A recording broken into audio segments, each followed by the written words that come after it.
mejor es tu realidad. 2700-8709.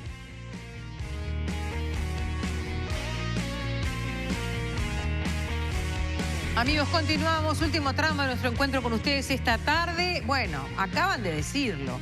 Están reeditando Debate Abierto. No tanto. Sotelo y Ale, Larel y Sotelo. Y parece que anotaste la complicidad de la producción. La producción también, claro, Susana Estavillo. Ah, perfecto. Entonces, caballeros, adelante. El doctor Germán Aller, que luego, a pesar de eso, luego tuvo un gran desarrollo a nivel académico, o quizás gracias a eso, porque es el director del Instituto de Derecho Penal y Criminología de la Universidad de la República. O sea, si pudo lidiar con esos criminales del panel, perfectamente, doctor, pudo haber seguido. Yo creo que, bueno, buenas tardes a todo el mundo. Y gracias a ustedes, un gusto tenerlos, gente muy querida. Y Gerardo, bueno, yo estuve un par de años. Sí, como no al principio. Bajo tu comando aquí o dirección de aquel panel estupendo en el que reconozco que más allá de algunas posibles calenturas o enojos, pasamos muy bien también. Bueno, bárbaro. Muchas gracias por... Una experiencia maravillosa. Gracias. Nos están planteando la salida del móvil. Antes de empezar con el invitado nuevamente, entonces, Magdalena Correa, bienvenida.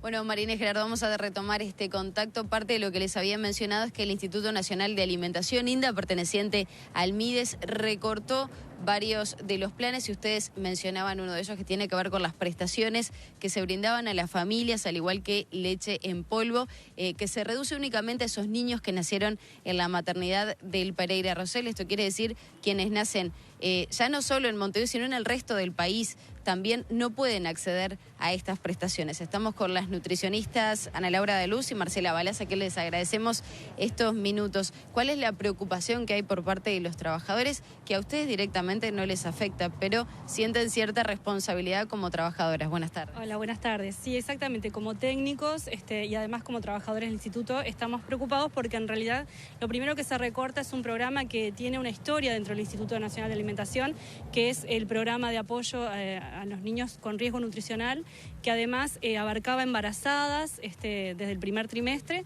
y no solo niños con bajo peso, sino hasta los 18 años, y a su vez toda la parte de anemia, ¿verdad? Se trabajaba muy especialmente con niños con anemia.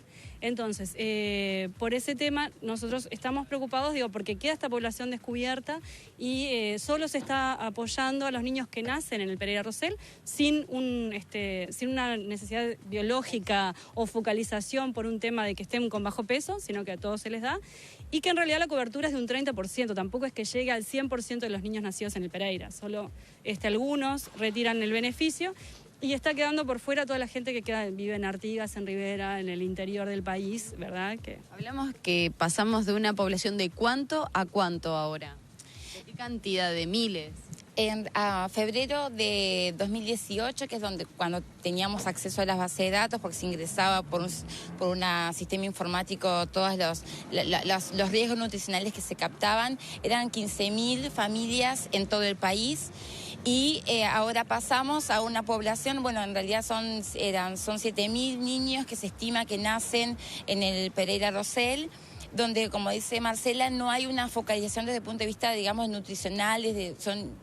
Solamente tienes que nacer en el Pereira y se le hace una carga, son 12 cargas, donde no tiene derecho a renovar, y tampoco hay una focalización desde el punto de vista nutricional. Uruguay tiene una problemática de malnutrición por déficit, que es anemia, y niños que están haciendo bajo peso, y embarazadas que también están transitando su embarazo con riesgo nutricional y también lactando con un estado nutricional que no es el ideal, y toda esa población que queda totalmente desprovista. Y esto es un esfuerzo no solamente de INDA, acá participó el Ministerio de Salud Pública, todo el sector salud, las intendencias a nivel de todo el país en el tema de la captación, de ingreso al sistema de las personas, de la entrega de leche en polvo, que es una leche en polvo además fortificada con hierro. Eso es una apuesta como política pública que Uruguay, a través de la ley 18.071, Uruguay tiene la leche en polvo fortificada con hierro, que se tiene que entregar a través de los programas alimentarios para tratar de mitigar una enfermedad que todavía existe, sobre todo en primera infancia, que tiene que ver con la anemia y todas las repercusiones a nivel de salud. Sabemos que la carencia de hierro tiene aristas, en una de esas participa en lo que tiene que ver con la formación del cerebro y bueno, cuando nacen niños con anemia, Es una prestación que es una tarjeta con unos 680 pesos aproximadamente por núcleo familiar y a su vez se le da 1 kilo de leche en polvo por cada hijo. Sí, exactamente. El riesgo nutricional se evalúa cuántos niños están con bajo peso o embarazadas adolescentes o con bajo peso y de allí se les da hasta 3, o sea, una carga de 600 pesos hasta 3 personas y después tenemos 1 kilo de leche por cada uno de ellos.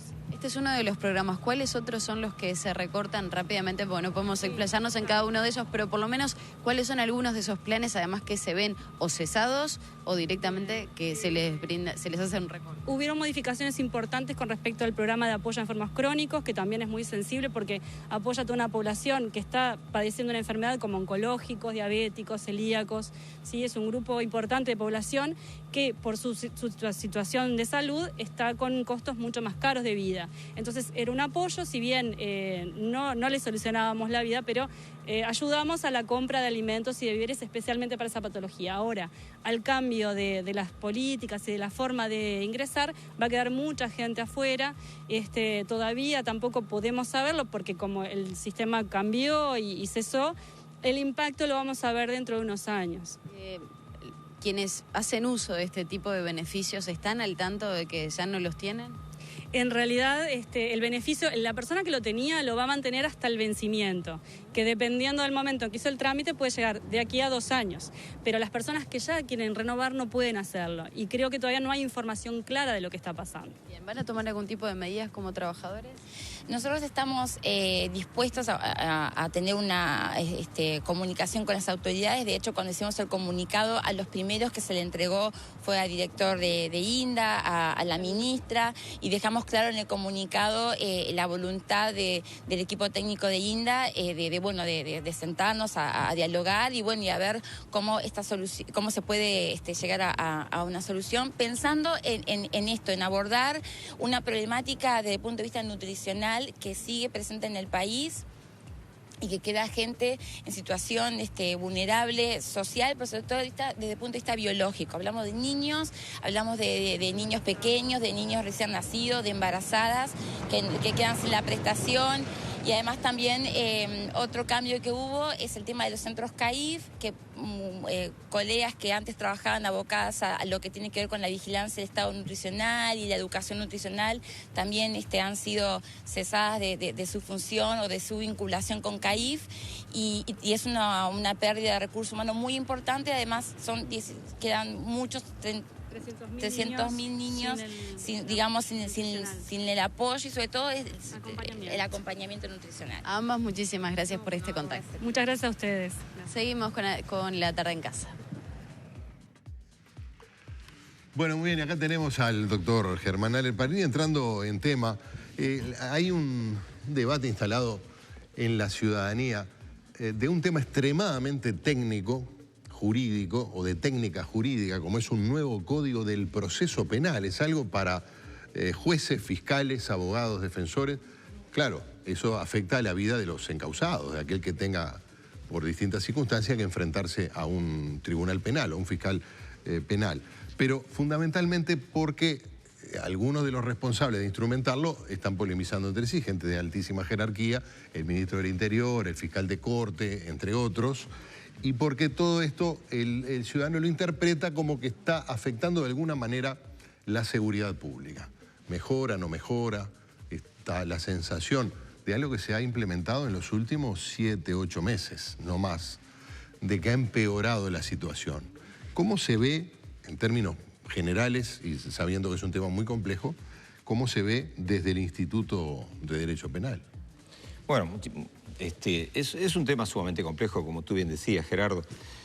Más que hablar de un instituto, no, porque los institutos están formados por muchas personas, sin perjuicio de que en términos generales predomina la idea de que el cambio era necesario y que la herramienta que tenemos ahora, el Código del Proceso Actual, aunque tiene deficiencias que mejorar, aunque tenga aspectos que ni siquiera acompañamos antes cuando era proyecto, es decir, y yo por razón de tiempo no lo explicaría, pero hubo muchas cosas que fuimos a la Comisión de Constitución y Legislación, tanto por el Colegio de Abogados como por el Instituto, a proponer modificaciones en el proyecto que estaba. Luego, una vez aprobado, también cuestionamos ciertos aspectos, pero eso no quiere decir que como balance de situación, Uruguay tuvo un cambio realmente positivo.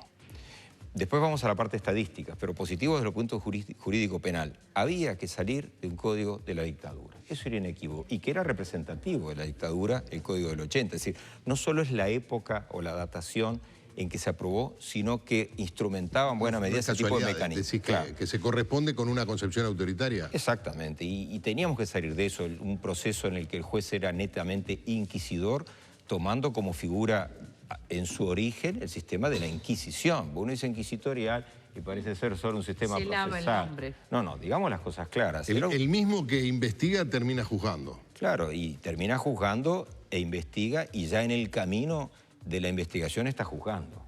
Entonces había que salir de eso, salimos de eso. Llegamos con un código que era y es perfectible, que amerita algunas críticas, pero yendo a tu pregunta, después podemos profundizar en lo que a ti te parezca, o tú Inés con todo gusto, pero me parece que hay un tema fundamental. No tiene, a mi modo de ver, asidero empírico, no es lo que yo piense, que eso es relativo y es discutible como todo, es opinable. Pero sostener que por este código hay más delitos no tiene fundamento empírico. No es racional desde el punto de vista práctico decir esto. Se me puede decir con solidez y respetable afirmación, bueno, pero es que desde noviembre, aplicación del código, hay más delitos de lo que ustedes quieran, porque el aumento de delitos indudablemente existe. El aumento de delitos existía con código y sin código nuevo. ¿Por qué? Y bueno, porque hay un problema social tremendo. En un país donde la violencia callejera va en aumento. No, está bien. El problema social, todos podemos ver que algo está ocurriendo desde el punto de vista social. Lo que pasa es que algunas interpretaciones dicen, como el nuevo código recibe la denuncia, dice, bueno, lo voy a formalizar, váyase para su casa, que en 6 meses nos vemos de vuelta. Sí. Lo que antes terminaba en una prisión preventiva, ahora termina con ese presunto delincuente en la calle. Y si esa persona se dedicaba a delinquir consuetudinariamente, en vez de estar guardado preventivamente, está suelto. Esta es una... Hay varios aspectos sobre eso. Uno, habría que comprobar con datos empíricos, no como afirmaciones que se hace que pueden ser sostenibles, pero luego no se van a poder sustentar, que efectivamente esas personas con nombre propio están delinquiendo ellas. A mí no me consta, no digo que sea falso, pero no me consta que sea estrictamente así, sin perjuicio de que pueda haber casos. Pero casos hay, las reglas que no. Las reglas que no. Y porque lo vemos desde el punto de vista de los juzgados.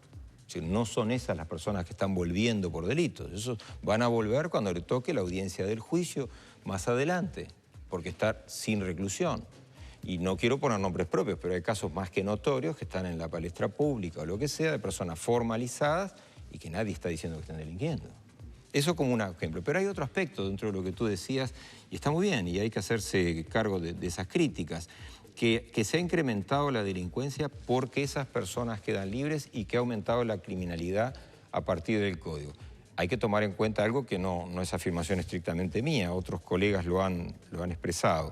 Inequívocamente ha cambiado la mecánica. Entiéndase, la policía antes pasaba el parte al juez de las noticias criminis o noticias de posibles delitos, eventuales delitos, a saber luego si son delitos, pero de posibles delitos. Ahora cambió y el policía no se lo pasa al juez, sino que llega directamente al fiscal o la policía se lo pasa al fiscal. Antes el juez podía tener... A ver, discúlpame que te detenga ahí. El que releva los datos primarios ya no es la policía, sino la fiscalía. Son dos. Los dos. Porque van a llegar, unas denuncias van a ir directamente a la policía. Claro. La clásica del arrebato. Pero quiero decir, tenemos dos fuentes de registro. Exacto, antes no. Antes estaba concentrado, salvo algunos delitos que se denunciaban, delitos económicos, etcétera, que se denunciaban en los juzgados, la gran mayoría, el fuente de ingreso era por la policía. Ahora tiene esas dos vías, pero es verdad que esas dos vías igual se concentran en el fiscal. El fiscal no es un decisor al nivel del juez, no empieza a prejuzgar, que es lo que hacía el juez antes, sino que considera si tiene los requisitos para pedir una formalización, es decir, lo que antes sería pedir el procesamiento.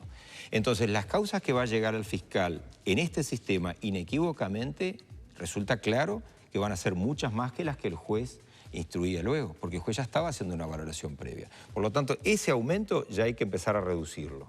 No es un aumento tan grande. No es un aumento tan grande como se piensa o se afirma. Por otro lado, a eso se añade otro aspecto fundamental. Tenemos un incremento real de la criminalidad. Y con un sistema que ahora lo detecta, lo expone, se sabe incluso públicamente, porque además los procesos ahora tienen el margen de publicidad que reclamábamos. Y hay otro aspecto crucial. Desde, pongamos una fecha, con otras fechas discutibles, pero desde que volvimos a la democracia en Uruguay, 1 de marzo de 1985 a esta parte, Uruguay no solo ha recibido sanciones, censuras internacionales por tener excesivamente personas presuntamente inocentes o inocentes en las prisiones. No depende esto de color político, a esta altura está claro. Todos los sectores políticos racionales y democráticos de Uruguay, que creo que son todos, reclamaban a viva voz que había que reducir los procesados sin condena. Hoy no se llama procesado, formalizado. Sí. La gente lo entiende. ¿Y qué pasó? Con este nuevo código bajamos del 60 y pico % que estábamos a más o menos el 45%.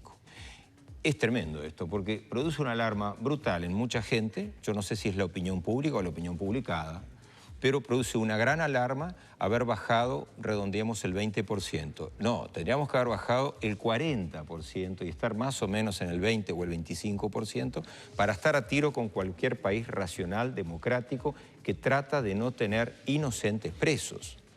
Ahora, habría que hacer, a mi modo de ver, yo creo que ahí hay una deficiencia aparente, estudios criminológicos, estadísticos, sociológicos, sobre qué está pasando con esas personas que, entre comillas, no están presas. Y digo entre comillas porque no tienen que estar presas.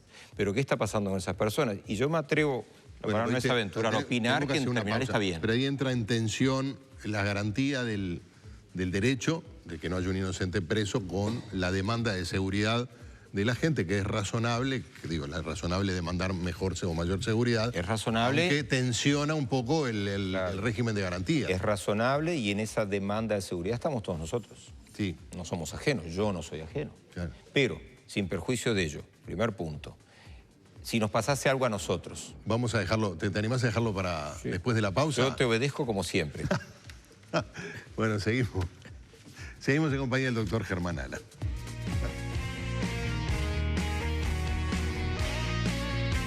Presentó Benoit Audífonos, Oír Juntos, diagnósticos y soluciones auditivas en Rivera 2441, esquina Pedro Campbell.